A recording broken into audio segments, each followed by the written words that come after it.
नमस्कार दोस्तों, अभ्यास एकेडमी के यूट्यूब चैनल पे फिर से आपका स्वागत है एक बार। जैसे कि आज आप देख ही रहे हैं कि मेरे पास सूर्य ग्रहण की कुछ इमेजेस फोटोज़ हैं ये। तो आज हम सूर्य के बारे में कुछ रिसर्च करते हैं, किस हिसाब से इससे रिलेटेड कुछ क्वेश्चंस पेपर में आते हैं और हमें कौन कौन से क्वेश्चंस जो है पता होना चाहिए एग्ज़ाम के हिसाब से। जो मेन फैक्ट है वो आपको थोड़ा बहुत इनके हिसाब से पता होना चाहिए। क्वेश्चंस पेपर में जो बनते हैं बार बार पेपरों में आते रहते हैं इनसे क्वेश्चंस। तो ये कुछ इमेजेस हैं। थोड़ा सा बेसिक पहले चेक करते हैं सूरज के बारे में। सूरज आखिर बना किन चीज़ों से है, क्या ये काम करता है सोलर सिस्टम्स में हमारे पास, और सूरज की जो एज है वो कितनी है हमारे पास। दूसरा, कब सूर्य को सौरमंडल का प्रधान प्रिंसिपल का दर्जा दिया गया और इससे पहले क्या था। क्या सूर्य का अपना प्रकाश होता है, क्या पृथ्वी जो ग्रह होते हैं प्लैनेट्स होते हैं उनका अपना प्रकाश होता है। सूर्य है क्या, एक तारा है या एक ग्रह है हमारे पास। कुछ इस तरीके से फैक्ट देखते हैं। तो सूरज के बारे में कुछ इंपॉर्टेंट पॉइंट हम पढ़ते हैं। सूर्य जो कि आज सोलर सिस्टम्स का हमारा सौरमंडल का क्या है, सूर्य सौरमंडल जो हमारा सोलर सिस्टम है उसका प्रिंसिपल है, एक तरफ से प्रधान जिसको हम बोलते हैं। पर इसको सोलर सिस्टम्स का प्रधान प्रिंसिपल का दर्जा कब दिया गया, कुछ बेसिक्स थोड़ा सा हम पढ़ते हैं। पुराने कुछ थॉट्स, कुछ हमारे साइंटिस्ट हैं उनके जो रिसर्च थी उसको एक नज़र डालते हैं। सबसे पहले जब नई नई दुनिया बन चुकी थी आपके पास, और उस समय 140 के आसपास 140 ईस्वी के दौरान एक साइंटिस्ट थे हमारे, टॉलमी थे 140 ईस्वी में, जिन्होंने कहा था कि जो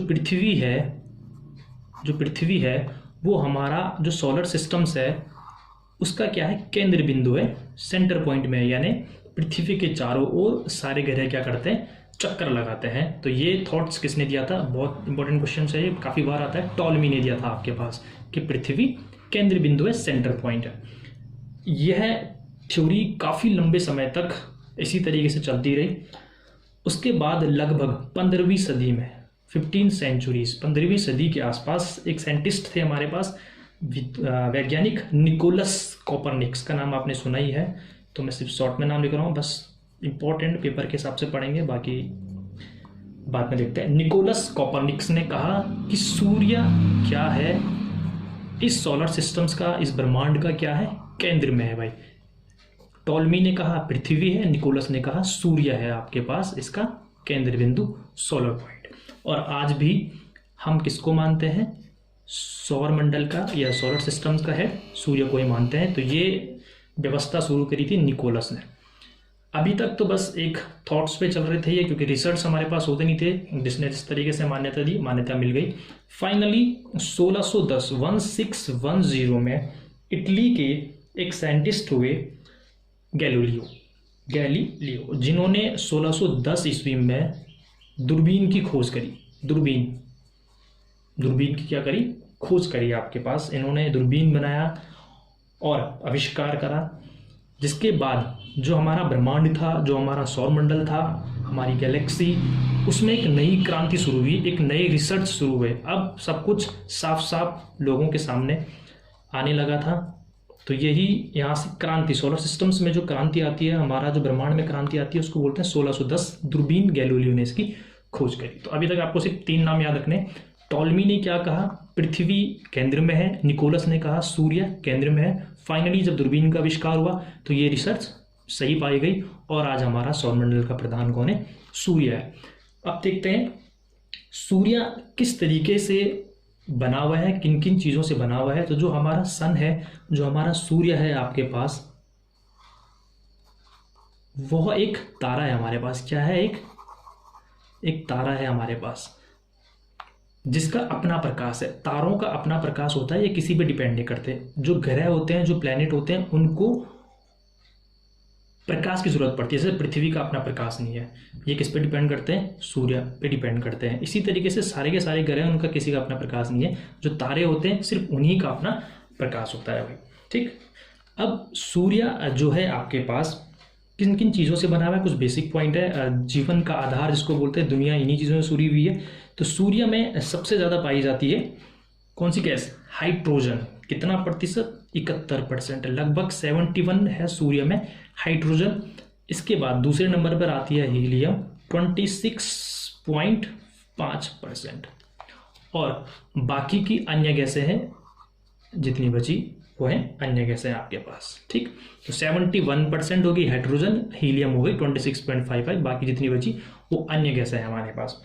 इसके अलावा सूर्य काम किस तरीके से करता है? तो सूर्य आपके पास ये है हमारे पास ईस्ट, ये है हमारे पास वेस्ट। तो सूर्य कैसे चक्कर लगाता है ये आपको पता होना चाहिए, बेसिक क्वेश्चन है। सूर्य किस दिशा में राउंड लगाता है, चक्कर लगाता है? सूरज करता है ईस्ट टू वेस्ट, पूरब से पश्चिम की तरफ, इस दिशा में चक्कर लगाता है, ईस्ट टू वेस्ट। यह है सूर्य, ईस्ट टू वेस्ट। लेकिन जो हमारी पृथ्वी है, जो हमारा ग्रह है, वो करता है पश्चिम से पूरब की तरफ, वेस्ट टू ईस्ट। इस तरीके से चक्कर लगाता है पृथ्वी।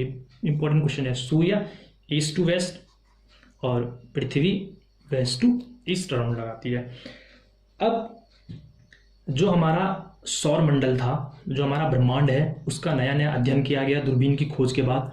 तो उस अध्ययन को क्या कहते हैं? कुछ बेसिक क्वेश्चन आता है कि सौर मंडल या हमारा ब्रह्मांड का अध्ययन क्या कहलाता है? तो उसको कहते हैं हम लोग कॉस्मोलॉजी। क्या कहते हैं? कॉस्मोलॉजी कहते हैं हम उसको। ठीक, अब सूर्य जो है हमारे पास, उसको मान्यता दे दी गई भाई सूर्य सौरमंडल का प्रधान है हमारे पास। सूरज जो है पूरब से पश्चिम चक्कर लगाता है, ये भी आपने देख लिया। ठीक, सूर्य जो है अपने अक्ष पे, यानी अपने जो एक्स होते हैं उसके एक्सेस होते हैं, उस पर कितना डिग्री का, कुछ बेसिक क्वेश्चन आता है, 7 डिग्री का जो एंगल बनाता है उस पर झुका हुआ है हमारे पास। सूर्य से जो सूर्य है हमारे पास, ये है हमारा सूर्य और ये हमारी पृथ्वी आपके पास। यह है सूर्य, ये कौन है? यह है सूर्य आपके पास। ठीक, और ये कौन है? ये है हमारी पृथ्वी। तो पृथ्वी से जो सूर्य है लगभग 110 गुना बड़ा है। कितना गुना बड़ा है? 110 गुना, 110 गुना, इतना टाइम्स बड़ा है सूर्य। ये हमारी हो गई अर्थ, पृथ्वी। ये हमारी हो गई पृथ्वी। इसमें थोड़ा सा इस तरीके से देखते हैं। ये गोला आपको पता ही है सूर्य है, और इसके ठीक सामने ये छोटा सा प्लेनेट आपको यहाँ पे इस तरीके से दिखेगा। तो ये कौन है हमारे पास? ये पृथ्वी है। तो अब आप बता सकते हो, अब आपको आइडिया लगा सकते हो कि सूर्य का कितना % प्रकाश, कितनी % जो ऊर्जा है, कितनी % जो गर्मी है वो पृथ्वी तक पहुँचती होगी, जिसके कारण आपको पता ही है कि हमारा जो गर्मियों का टेम्परेचर है वो लगभग 40 से 50 डिग्री सेल्सियस तक पहुँच जाता है, और इतने डिग्री में भी हमें काफ़ी गर्मी महसूस होने लग जाती है। तो पृथ्वी को सूर्य का 0.02% के आसपास, 1% से भी कम ऊर्जा प्राप्त होती है, और उसी 0.02% में हमारा जो टेम्परेचर है भाई, पृथ्वी का मैक्सिमम टेम्परेचर अभी तक जो नापा गया है वो 57 से 58 डिग्री टेम्परेचर तक नापा गया है। कुछ बेसिक्स चीज़ें हैं ये हमारे पास। ठीक, सूर्य यह पृथ्वी से कितना गुना बड़ा है? 110 गुना। कितनी रोशनी मिलती है? 0.02%। बेसिक्स और इंपॉर्टेंट पॉइंट है हमारे पास। मैक्सिमम टेम्परेचर पृथ्वी का 57 से 58 डिग्री सेल्सियस है। और दूसरा पॉइंट, सूर्य का जो प्रकाश पृथ्वी तक पहुंचने में, बचपन से क्वेश्चन पढ़ते हैं, सूर्य का जो प्रकाश है वो पृथ्वी तक पहुंचने में लगभग 8 मिनट 16 सेकंड, या हम इसको हेर फेर में लगभग 500 सेकंड कहते हैं। 500 सेकंड का समय लेता है यह पृथ्वी तक पहुंचने में। ये तो हमारे कुछ बेसिक पॉइंट हो गए जो आपको पता होने चाहिए भाई।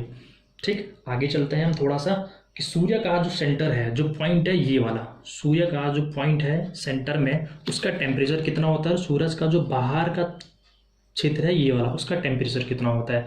तो जो ये अंदर का टेम्परेचर है, जो सेंटर पॉइंट है सूर्य का, तो इसका टेम्परेचर होता है आपके पास, इसको कोर कहते हैं। क्या कहते हैं इसको? क्रोड। इसको कोर कहते हैं, या फिर इंग्लिश में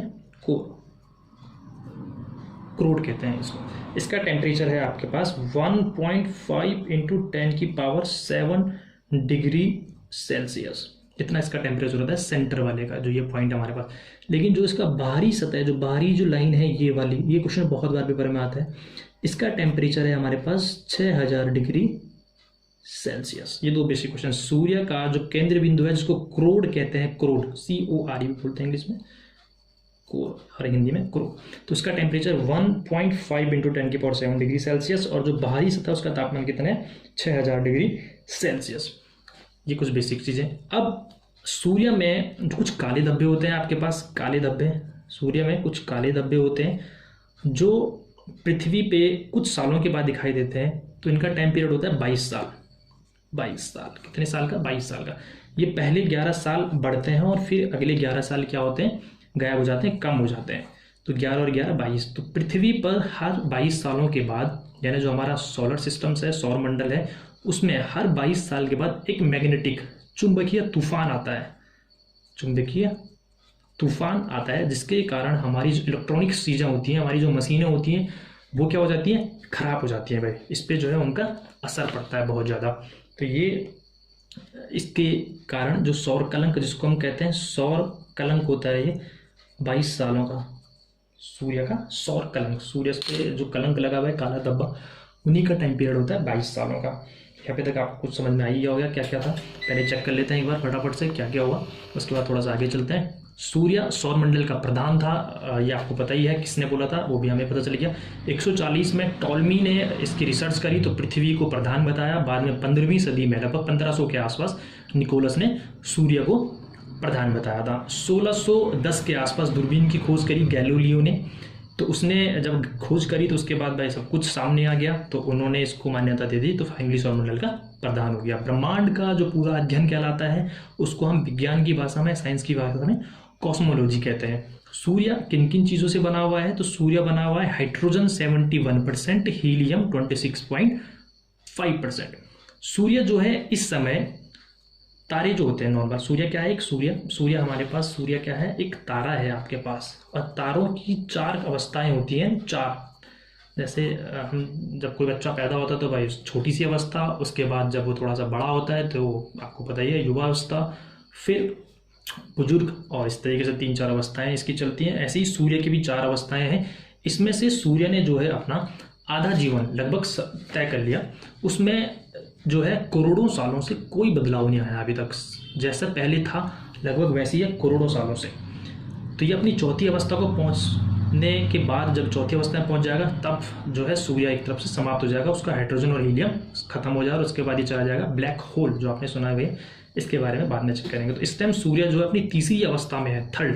तो इसको एक युवा तारा बोलते हैं, युवा तारा, युवा अवस्था में पहुंच चुका है सूर्य अपनी। ठीक, ये अवस्थाएं होती हैं, सूर्य की 4 अवस्थाएं हैं, उसमें से 3rd अवस्था में है।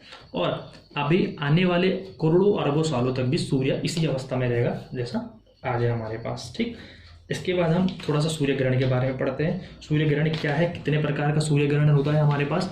तो सूर्य ग्रहण 3 तरह के होते हैं आपके पास। सूर्य ग्रहण 3 प्रकार के होते हैं। तो फिलहाल पहले देखते हैं सूर्य ग्रहण लगता क्या है। ये है हमारे पास सन, ये हमारे पास अर्थ, और इनके बीच में मून। तो इसको इस तरीके से याद रखो, पीसीएस का एग्जाम हम लोग देते ही हैं, है ना, पीसीएस का एग्जाम हम लोग देते ही हैं। तो पीसीएस, पृथ्वी, चंद्रमा और सूर्य।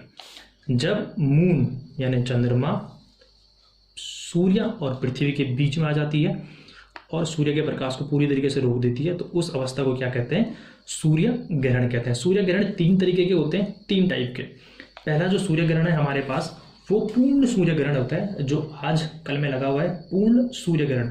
इसमें क्या होता है कि सूर्य का जो प्रकाश होता है वो पृथ्वी तक पहुंचता ही नहीं है, चंद्रमा इसको रोक देता है और पृथ्वी में अंधकार छा जाता है। तो इसी को पूर्ण सूर्य ग्रहण कहते हैं। ये दूसरा, 3 प्रकार के होते हैं। दूसरा क्या है आपके पास? दूसरे वाले सूर्य ग्रहण को बोलते हैं आंशिक सूर्य ग्रहण। इसमें सूर्य का कुछ भाग छुप जाता है, यानी लगभग 50% भाग छुप जाता है और 50% भाग पृथ्वी से दिखाई देता है। इसी को कहते हैं हम लोग आंशिक सूर्य ग्रहण। तीसरा होता है वलय, जैसे आप लोग हाथों में कंगन या कड़ा पहनते हैं, सर्कल एकदम, उसको बोलते हैं वलय। वलय में क्या होता है? लगभग 25% भाग छुप जाता है। 25% भाग क्या हो जाता है? छुप जाता है। तो जिसके कारण उसको कहते हैं हम वलय सूर्य ग्रहण। तो 3 सूर्य ग्रहण होते हैं, बस इतना याद रखना। पूर्ण सूर्य ग्रहण के दौरान ही पृथ्वी पूरी तरीके से अंधकार में छा जाती है, पूरा अंधेरा पृथ्वी पे छा जाता है। बाकी दूसरे और तीसरे में 50% और 25% तक। ठीक, अब एक सूर्य ग्रहण में मैक्सिमम कितना समय लगता है और मिनिमम कितना समय लगता है? सूर्य ग्रहण मिनिमम 7 मिनट का होता है, 7 मिनट का, और मैक्सिमम 2 घंटे का हो सकता है, 2 आवर्स का, 7 मिनट और 2 घंटे का। सूर्य ग्रहण जब लगता है तो सूर्य ग्रहण के दौरान जो यह है सूर्य ग्रहण के दौरान जो आपके पास ये चमकने वाला हिस्सा होता है, ये है, उसको कहते हैं कोर, यानी सूर्य का मुकुट कहते हैं हम उसको, सूर्य का मुकुट या फिर सूर्य का क्रोड कहा जाता है इसको आपके पास। इसका ये है जो आपके पास, इसको इस तरीके से बोलते हैं हम यहाँ पे सूर्य का क्रीट, हिंदी में क्रीट और इंग्लिश में कोरोन, ताज एक तरफ से जिसको हम बोलते हैं भाई। ये इस दौरान जब सूर्य ग्रहण लगता है तो इस दौरान कुछ रेज निकलती है, किरणें निकलती है, जिसको हम बोलते हैं एक्स रेज। एक्स रेज निकलती है सूर्य ग्रहण के दौरान, इसे सूर्य का मुकुट भी कहते हैं भाई। ठीक, तो ये इस तरीके से होता है आपके पास। ब्रह्मांड में जो भी डिस्टेंस, जो भी दूरियां नापी जाती हैं, जो भी ब्रह्मांड में जो भी दूरियां नापी जाती हैं, उसके लिए लाइट ईयर प्रकाश वर्ष, जिसको हम बोलते हैं प्रकाश वर्ष या फिर पारसेक। जैसे हम लोग यहाँ किलोमीटर में डिस्टेंस तय करते हैं, तो ब्रह्मांड में जो होता है वो पारसेक और प्रकाश वर्ष और पारसेक, ब्रह्मांड का अध्ययन में जो डिस्टेंस होती है उनको नापने के लिए इसका इस्तेमाल करा जाता है। तो कुछ बेसिक चीज़ें थी, इनके बारे में आप लोगों को एग्जाम के हिसाब से पता होना चाहिए। सबसे इंपॉर्टेंट चीज़ तो ये है जो आपके पास पेपर में, हर पेपर में पहुंच जाता है, कि सूर्य ग्रहण कब लगता है। सूर्य ग्रहण तब लगता है जब सूर्य और पृथ्वी के बीच में चंद्रमा आ जाती है। 3 तरीके के होते हैं, मैक्सिमम 2 घंटे, मिनिमम 7 मिनट तक का। ठीक, तो ये आपको पता होना चाहिए। छोटा सा टॉपिक था एक, बाकी इसमें बाद में बात करते हैं।